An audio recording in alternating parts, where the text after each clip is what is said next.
Bonjour et bienvenue sur Chloé Pousse.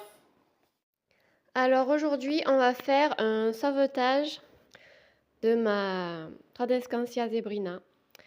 C'est la deuxième que j'ai, la première donc qui était morte. J'ai voulu tenter une deuxième fois et voilà ce que ça donne. Vous voyez ? Donc j'ai décidé de la passer en lechuzapón, voir si ça pouvait l'aider. Parce que là, vraiment, elle se dégarnit de plus en plus. Et je ne sais pas trop quoi faire. Je trouve que pour une Tradescantia, elle est vachement difficile. Alors, je vais enlever le terreau. Je vais rincer les racines. Il va falloir que je fasse attention parce que les racines sont très fines. Et je vais la passer en pont. En fait, je me suis décidée à la passer en pont parce que les températures extérieures ont augmenté pas mal dans le sud. Pour l'instant, il n'y gèle plus. Et je me suis dit, bon, le pont, quand la maison elle est froide, c'est pas très bon si on n'a pas de tapis chauffant. Mon tapis chauffant, il est plein à craquer. Donc, j'ai attendu que les températures augmentent un peu. Et là, je pense que c'est le moment. Donc, je vais vider tout ça. Ouais, les racines, elles sont pas... En fait, depuis que je l'ai achetée, elle n'a pas trop bougé.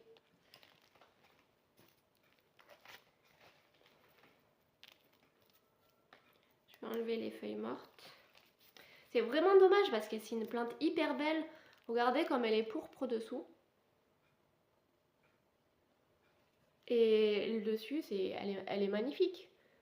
Mais comparé aux autres Tradescantia, c'est la misère. Alors là, pour nettoyer les racines, ça va être difficile. Je sais pas si je vais pouvoir... Vous voyez comme c'est fin les racines? Pour pas abîmer ça, ça va être compliqué. Je vais la passer sous le robinet pour nettoyer les racines. Alors c'est le mieux que j'ai pu faire. Regardez, elle a vraiment pas de racines. Elles sont super fines. Donc je comprends mieux pourquoi je les perds en fait. Parce que chaque fois j'achète des bébés et comme c'est une plante avec des racines assez minces, elle doit crever parce que c'est un bébé en fait. Donc si vous êtes débutant, je vous conseille d'en acheter une grosse. Vous aurez temps de la sauver, tandis que les bébés, c'est plus compliqué à sauver. Donc je l'ai nettoyée, mais elle est encore crade.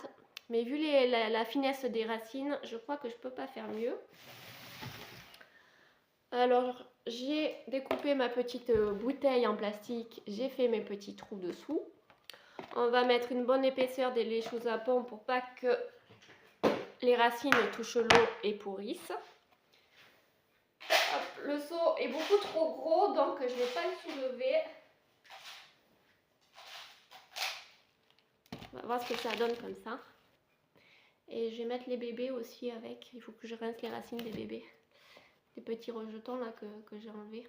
Pic. À moins que je les mette dans des petits pots. Je vais les garder ceux-là et les mettre dans des petits pots bien serrés pour voir si ça repart. Au cas où, comme ça, j'en aurai deux de côté. Au cas où celle-là, elle n'aime pas le pont en fait. Donc...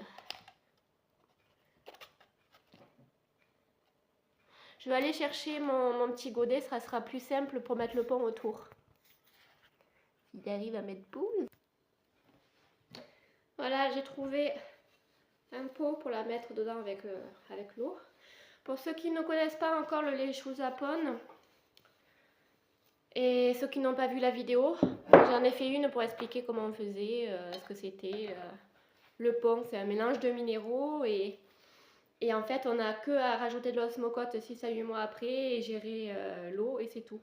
Je vous renvoie à voir cette vidéo. Cette défilée, elle va être plus en bas. Voilà, donc je suis allée chercher ma boîte à biscuits, n'est-ce pas? Voilà. Et on va rempoter cette petite. Ça me semble bien compliqué. Il faut que je la nettoie, racine. Voilà. Là, soit je l'achève complètement, soit elle repart.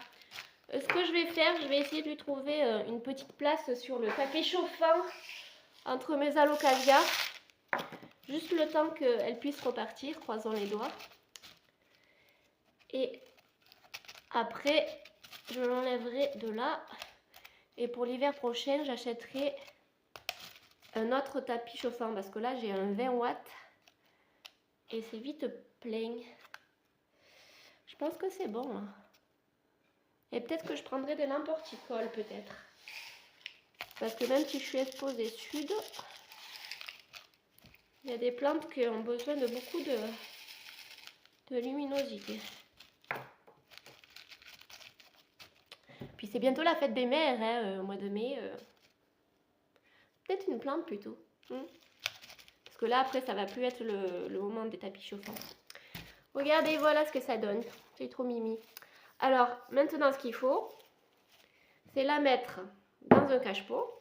On la voit plus. Et remplir à un tiers d'eau. Alors, je vais chercher ça. Alors, un tiers d'eau. Ouais, il est gros le pot, ça va dans le tapis chauffant. Ça va être chaud. C'est bon là? Et voilà, par capillarité, l'eau elle va monter. Et comme ça, elle aura le manger, l'osmocote et l'eau qui va monter par porosité. Elle prendra ce qu'elle veut. Par contre, il faudra que j'achète de l'osmocote, de l'engrais minéral. Parce que si vous mettez de l'engrais organique dans le pot, ça va pas marcher, ça c'est sûr. Donc maintenant, je vais m'occuper des petits bébés. Rien que comme ça, ah ben, je trouve qu'elle est déjà plus verte et qu'elle a meilleure mine. C'est vrai, hein, on dirait. Hein. Allez, je vais chercher ce qu'il faut pour les petits bébés. Voilà, le petit bébé, je vais mettre les deux dans un petit pot comme ça. Du coup, ce que je vais faire, c'est que je vais rajouter un peu de fibre de coco pour que ça soit un peu plus humide. Ouais, je vais faire ça, je vais en chercher. Il faut que je vous raconte l'histoire de la fibre de coco. Regarde-moi ça. Regardez-moi ça, comme elle est belle. Vous savez où je l'ai trouvée? Je suis allée promener avec ma mère et je vois un gros sac marron au niveau des conteneurs à poubelle. Et je m'approche, je regarde, il y avait marqué litière pour poules, fibre de coco. J'ai halluciné d'un, je savais pas, moi qui ai des poules, des poussins, des couveuses, nanana, je savais pas qu'on pouvait s'en servir comme litière pour poules, mais j'ai surtout pris un sac pratiquement neuf, genre grand comme ça, qui coûte 40 balles, j'ai vérifié. Je me suis charrié ça avec ma mère, on n'en pouvait plus. On le portait à deux jusqu'à la maison, on était loin, on avait mal au bras et tout, mais j'ai ramené ce sac de fibres de coco jusqu'à la maison. Et maintenant, je suis super contente. Voilà, bon, c'était l'histoire du sachet de fibres de coco. Voilà, comme quoi si vous avez des petits poussins, voilà, ça coûte cher la litière quand même. Hein.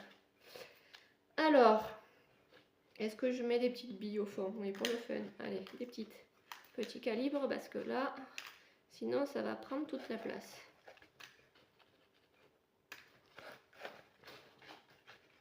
Donc quand je vais promener, c'est rare que je revienne sans rien. Hein. Je trouve des petits bâtons de ci, des petits bouts de ça. J'arrive, je les plante. J'aime pas les promener et revenir sans rien. Mais alors là, l'histoire de la litière, c'était énorme. Je crois que je vais mettre les deux ensemble. Je vais mettre les deux ensemble. Je vais te couper un. Attends. Je vais te couper peut-être là. Ouais, t'as vraiment pas beaucoup de racines, toi. Je sais pas si tu vas prendre, mais bon. Hey, t'es quand même une misère. Les misères, ça pousse vite, soi-disant. Bon. Je vais t'enlever cette feuille. Bon, je vais mélanger ma coco avec le terreau. Comme ça, les petites racines, elles auront moins de mal à se faufiler. Attends, là. Vous voyez pas ce que je fais? Vous voyez pas? On me demande souvent où j'ai pris ce tapis. Je vois que celui-là, c'est C'est AliExpress, je crois. Ça coûte dans les 3-4 euros. Tapis de rempotage. C'est vrai que c'est pratique, surtout quand on jardine dans la maison. Voilà.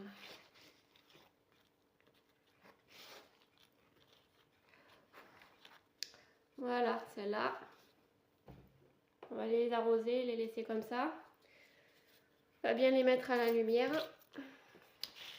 Je vais devoir tout nettoyer maintenant. Voilà, je lui ai fait une petite place de fortune sur mon tapis chauffant. Je vais pas la laisser là parce que les autres plantes en ont plus besoin qu'elle. Mais juste pour le démarrage. Et après, ben, je la mettrai près d'une fenêtre. Les petits bébés, je les ai mis là. Avec le bébé bégonia et le bébé pépéromia. Hop. Donc lui aussi, on va voir. Voilà, alors je vous donnerai des nouvelles, on va dire, dans un mois. Donc là, on est le 13 mars, donc vers le 13 mai, je vous donnerai des nouvelles et je vous montrerai s'il y a résultat ou pas résultat. Voilà. Donc si vous voulez des nouvelles de ma Trandescantia zebrina et que vous n'êtes pas abonné, va falloir le faire pour avoir la notification de quelques semaines après. Voilà, je vous laisse et je vous dis à bientôt pour une prochaine vidéo. Bye bye!